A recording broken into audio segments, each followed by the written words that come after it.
Hello friends, this is Neha and I welcomes you all in your channel Concept Box Clear Your Concepts with Neha. आज हम पढ़ेंगे about the leadership, its types or the style. What is leadership?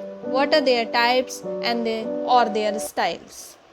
Leadership is the ability of an individual to influence other, to guide other.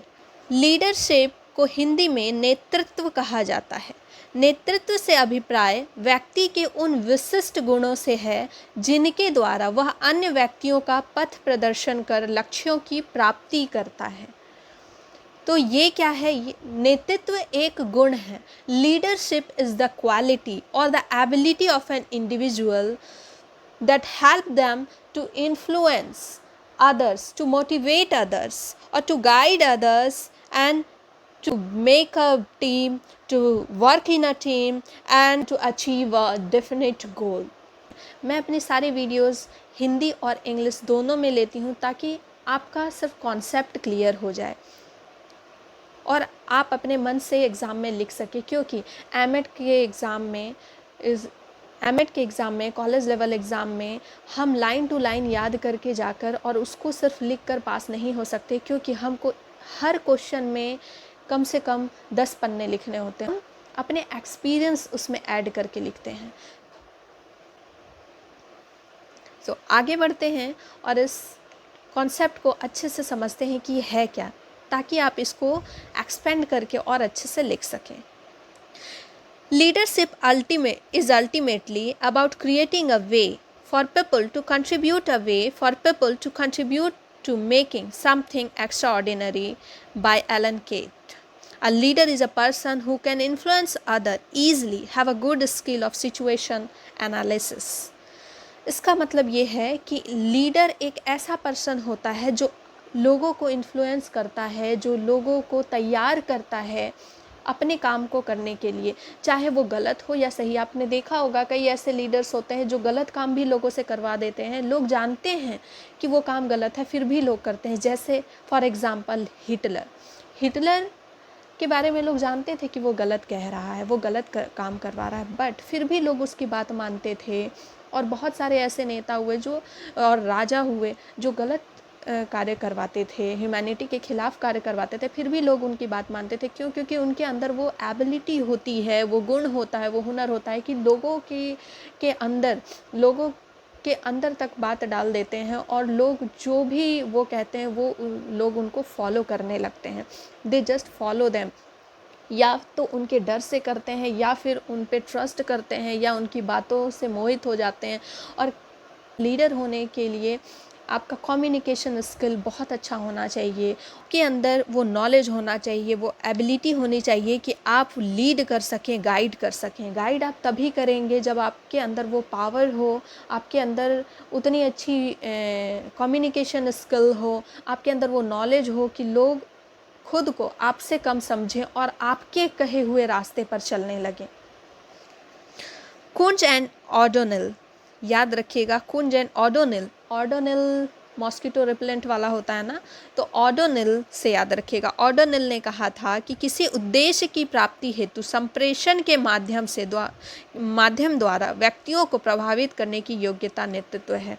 मतलब जो नेता होते हैं वो काम नहीं करते, वो सिर्फ क्या करते हैं, वो सिर्फ रास्ता दिखाते हैं, वो सिर्फ मोटिवेट करते हैं, वो बताते हैं कि ये काम करना है.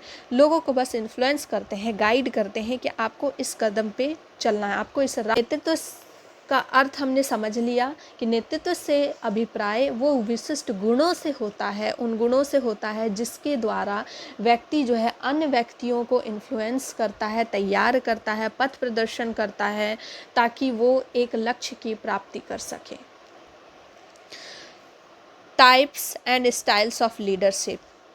अलग अलग समय में फिर इन पर शोध कार्य हुए कि कितने तरह के लीडर्स होते हैं, उनका क्या पैटर्न होता है काम करने का. तो टाइप्स और स्टाइल्स में हम पढ़ेंगे कि नेतृत्व किया जाता है. अलग अलग नेताओं के अलग अलग नेतृत्व करने का ढंग होता है, तो वही ढंग आज हम पढ़ने वाले हैं. ऑटोक्रेटिक मीन्स निरंकुश शैली और अधिनायकवादी. इसके लिए आप एक सेंटेंस ले सकते हैं, आप एक फ्रेज यूज़ कर सकते हैं कि ऑटोक्रेटिक वो उस तरह का नेतृत्व स्टाइल होता है जिसमें जो नेता होता है वो ये कहता है, जो प्रबंधक होता है वो ये कहता है कि जैसा मैं कहता हूँ वैसा करो।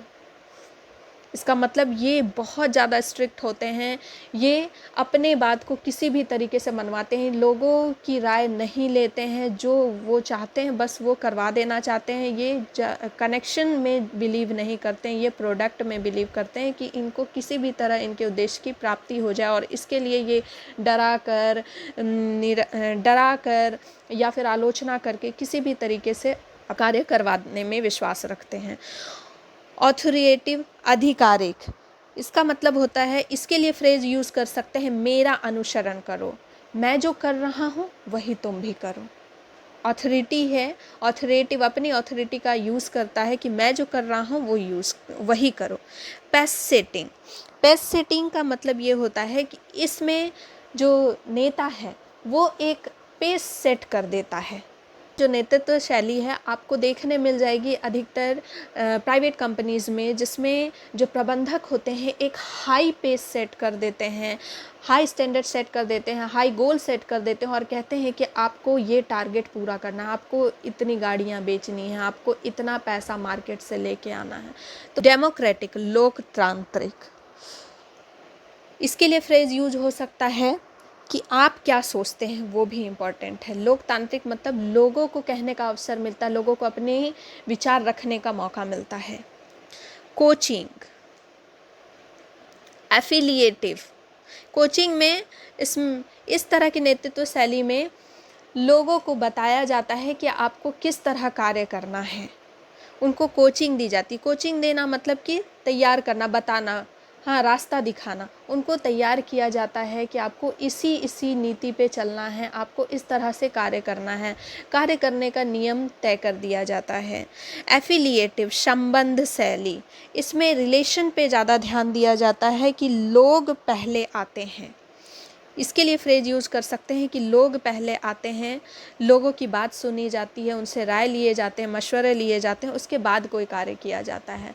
लेज़र फेरे स्टाइल, लेज़र फेरे स्टाइल का मतलब है कि आप भी पहल करें।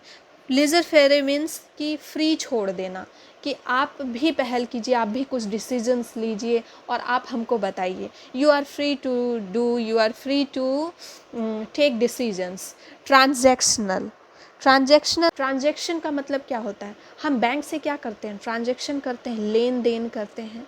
इसका मतलब कि अगर आप ये काम करेंगे तो आपको ये मिलेगा, लेन देन या कारोबारी सिस्टम भी इसको बोला जाता है, कि अगर आपने ये काम अच्छा किया तो आपको ये चीज़ मिलेगा, और अगर आपने काम अच्छा नहीं किया तो आपको ये चीज़ नहीं मिलेगी। तो ट्रांजैक्शनल से वर्ड से ही समझिए कि लेन देन। तो आइए इन सब को डिटेल में पढ़ लें। पहला है ऑटोक्रेटिक, इस पैटर्न स्टाइल को फॉलो करने वाला प्रबंधक अपने अधीनस्थों को ऑर्डर देता है, सारे निर्णय खुद लेता है, जीत हार की रिस्पॉन्सिबिलिटी पूरी प्रबंधक पर आ जाती है, कि जो भी एम है वो मिलेगा या नहीं मिलेगा इसकी सारी रिस्पॉन्सिबिलिटी प्रबंधक पर आ जाती। क्यों? क्योंकि वो किसी को निर्णय नहीं लेने दे रहा, खुद सारी नीतियाँ खुद बना रहा है, सारे निर्णय खुद ले रहा है, तो जीते या हारें ये सारी रिस्पॉन्सिबिलिटी वो मैनेजर पर आ जाती है, प्रबंधक पर आ जाती है, नेता पर आ जाती है। ऐसा प्रबंधक उद्देश्य प्राप्ति के लिए लोगों को प्रताड़ना देता है, निंदा करता, आलोचना करता, तो लोग डर से काम करते हैं। इस तरह का जो प्रबंधक है, इस तरह की जो लीडरशिप है, ये वहाँ पर बहुत अच्छे से काम करती है जब शॉर्ट टर्म ओरिएंटेड प्रोजेक्ट हो और जहाँ पर लोग नहीं मान सकते हैं, जहाँ हम जानते हैं कि ये चीज़ काबू में नहीं आ सकती बिना डराए धमकाए, तो वहाँ पर ये शॉर्ट टर्म ओरिएंटेड प्रोजेक्ट में ये काम करता है। लॉन्ग टर्म के लिए ये कभी काम नहीं करेगा, क्योंकि लोग उस ऑर्गेनाइजेशन को फिर छोड़ देंगे, धीरे धीरे कहीं और जॉब देखने लगेंगे, या फिर अगर नेता है तो उस नेता का साथ छोड़ देंगे। अधीनस्थों से मेल जोल कम रखता है, राय कम लेता है इस तरह का नेता, कार्य जल्दी संपन्न हो जाता है। इस तरह के नेतृत्व शैली में कार्य जल्दी संपन्न हो जाता है, क्योंकि किसी से राय नहीं लेनी पड़ती है, तो कार्य संपन्न हो जाता है जल्दी। डेमोक्रेटिक का मतलब होता है पार्टिसिपेटिव भी बोल सकते हैं। पार्टिसिपेट मतलब आप सभी अपनी राय दें। इस तरह के नेतृत्व शैली में, इस तरह के लीडरशिप स्टाइल में सभी पार्टिसिपेट करते हैं, हाँ, सभी की राय ली जाती है, लेकिन अल्टीमेटली फाइनल डिसीजन एडमिनिस्ट्रेटर का होता है, एक नेता का होता है। जैसे हमारे देश में सारे राज्यों की राय ली जाती है कि क्या करना चाहिए, नहीं करना चाहिए, लेकिन फाइनल डिसीजन हमारे प्राइम मिनिस्टर जी का होता है। प्रबंधक अधीनस्थों की राय, सजेशन, फीडबैक लेता है। प्रबंधक अधीनस्थों से अच्छे रिलेशन रखता है, मोटिवेट करता है। इसमें जो भी लोग प्रबंधक के साथ होते हैं, नेता के साथ होते हैं, वो मोटिवेटेड फील करते हैं और वो फील करते हैं कि हमारी भी कुछ वैल्यू है, तो वो पॉजिटिव रहते हैं। जब उनसे उनकी राय ली जाती है तो वो वैल्यूएबल फील करते हैं। हाँ, जैसे हमारे Modi ji time to time मन की बात रखते हैं और उसमें सबकी बात सुनते हैं, तो ऐसा लगता है कि एक एक इंसान इम्पॉर्टेंट है। प्रबंधक नीतियों का निर्धारण स्वयं ना करके अधीनस्थों से विचार विमर्श करके करता है। कोई भी नीति का निर्धारण करने से पहले सबके विचार विमर्श लेता है, तब उस नीति का निर्धारण करता है। स्वस्थ मानवीय संबंधों की स्थापना में सहयोग मिलता है। राय सबकी ली जाती है, लेकिन फाइनल डिसीजन प्रबंधक का ही होता है। पर हाँ, इसके जो नेगेटिविटी ये है कि नीति निर्धारण और कार्य करने में समय लगता है, थोड़ा टाइम टेकिंग हो जाता है और आर्गुमेंट्स हो जाते हैं कभी कभी। नेक्स्ट है हमारा लेसेस फेरे। लेसेस फेरे इस पैटर्न में प्रबंधक अपने अधीनस्थों को निर्णय लेने, स्टेप्स उठाने के लिए पूरा फ्रीडम देता है कि do what ever you want. हाँ, स्पेशली ये सब आप स्कूल वगैरह में देखेंगे कि जो एकेडमिक देखते हैं उनको अलग रिस्पॉन्सिबिलिटी दी जाती है कि आप अपने निर्णय खुद ले सकते हैं, या फिर जो नॉन एकेडमिक देख रहे हैं उनके एचओडी जो होते हैं उनको फ्रीडम दी जाती है कि आप अपने स्टेप्स ले सकते हैं। तो बहुत से ऐसे जो लीडर्स हैं या मैनेजर्स हैं वो इस शैली को अपनाते हैं। तो देखते हैं ये शैली कितनी अच्छी होती है। लीडर अपने अधीनस्थों को फुल्ली ट्रस्ट करता है, कॉन्फिडेंस और स्किल डेवलप होता है। अधीनस्थ जितने भी होते हैं उनका कॉन्फिडेंस डेवलप होता है, मोटिवेट होते हैं, पॉजिटिव फील करते हैं, स्किल डेवलप होता है। बट यहाँ पे एक प्रॉब्लम हो जाती है कि अगर फ्रीडम देने से क्या हो जाता है कि कभी कभी अगर एम्प्लॉयज़ आपके ऑनेस्ट नहीं हैं, लॉयल नहीं हैं, तो वहाँ प्रॉब्लम हो जाती है। और ये फिर मनमानी भी हो जाती है लोगों की कि फिर जिनको फ्रीडम दी जाती है कि आप एकेडमिक देख रहे हैं, आप जो है सिलेक्शन कर रहे हैं लोगों का, तो वहाँ पर लोग जो है अपने मन से अपने फैमिली के लोगों को बुला लेना, भ्रष्टाचार फैलाना, तो ये सारी चीज़ें हो जाती हैं। तो यहाँ पे ये प्रॉब्लम है। तो इसमें फ्रीडम देना चाहिए, लेकिन टाइम टू टाइम इंस्पेक्शन करते रहना चाहिए कि लोग सही से वर्क कर रहे हैं या नहीं। Pace setting style, as I told you that act of setting pace, इसमें जो है जो कदम है, गति है, कदम भी निर्धारित कर दिया जाता है कि आपको रास्ता निर्धारित कर दिया जाता और गति भी निर्धारित कर दी जाती कि कितने दिन में आपको टारगेट को अचीव करना है, और अगर आप इस टारगेट को अचीव नहीं करते हैं तो फिर आपको दंड मिलेगा। तो इस तरह के लीडरशिप स्ट्रेटजी में क्या होता है कि लीडरशिप कहता है कि जैसा मैं कहता हूँ वैसा करो, जैसा मैं कह रहा हूँ वैसा ही करो, मुझे फॉलो करो, अपना दिमाग मत लगाओ। प्रबंधक सारे नियम निर्धारित करता है, उन्हें अपने अधीनस्थों को पूरा करने के लिए पुश करता है। इस पैटर्न में हाईली मोटिवेटेड जो डेलीगेंट एम्प्लॉयज़ भी जो है वो भी स्ट्रेस में आ जाते हैं, कुछ नया इम्प्लीमेंट नहीं करने देता, वो सब कुछ अपने दिमाग से करता है। ट्रांजैक्शनल मीन्स लेन देन। In this type, the manager or leader sets some goals and the employees have to achieve this goal in given time. दिए हुए समय में टारगेट को अचीव करना होता है, लेकिन ये इससे थोड़ा अलग है। कैसे अलग है देखते हैं। प्रबंधक अपना कार्य करवाने के लिए या तो दंड देता है या फिर उपहार देता है, पनिशमेंट और रिवार्ड मेथड अपनाता है। ये एक्चुअली ज़्यादा नेगेटिव है, ये थोड़ा पॉजिटिव है इसलिए क्योंकि जिनको प्राइजेस मिलती है, जिनको उपहार मिलते हैं वो मोटिवेटेड होते हैं, और जिनको दंड मिलता है वो ट्राई करते हैं कि नेक्स्ट टाइम से उनसे गलती ना हो, ताकि उन्हें भी उपहार मिल सके, उन्हें भी प्राइज़ मिल सके। इस प्रकार का नेतृत्व संकट व आपातकालीन स्थितियों के लिए सही है। नेक्स्ट है एफिलिएटिव।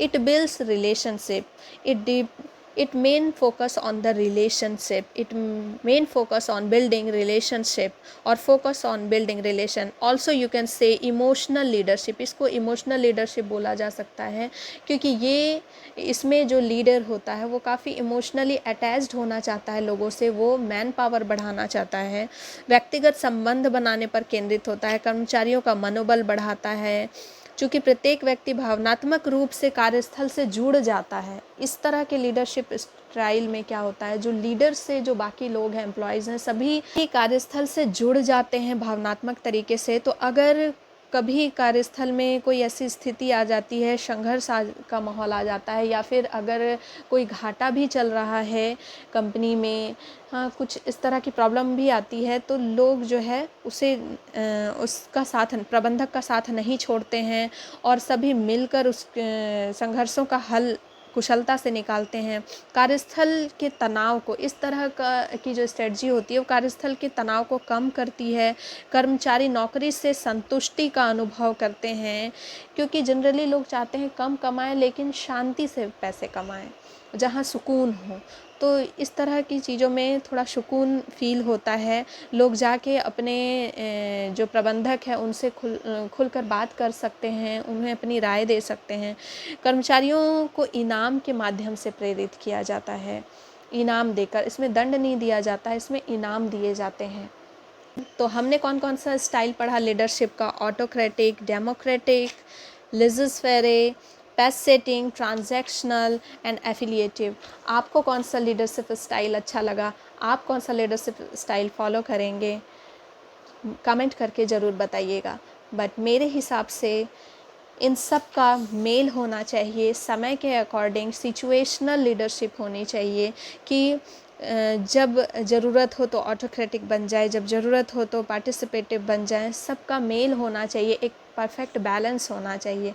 आपको कौन से लीडरशिप स्ट्रेटजी ज़्यादा अच्छी लगी, मुझे ज़रूर बताइएगा। And if you like this video please like, share and subscribe my channel. And जहाँ तक मैं जानती हूँ कि सब्सक्रिप्शन के कोई पैसे नहीं लगते हैं, तो सब्सक्राइब करने पे पीछे मत हटिएगा, ताकि मैं मोटिवेट हूँ और ऐसे वीडियोज़ बनाऊँ।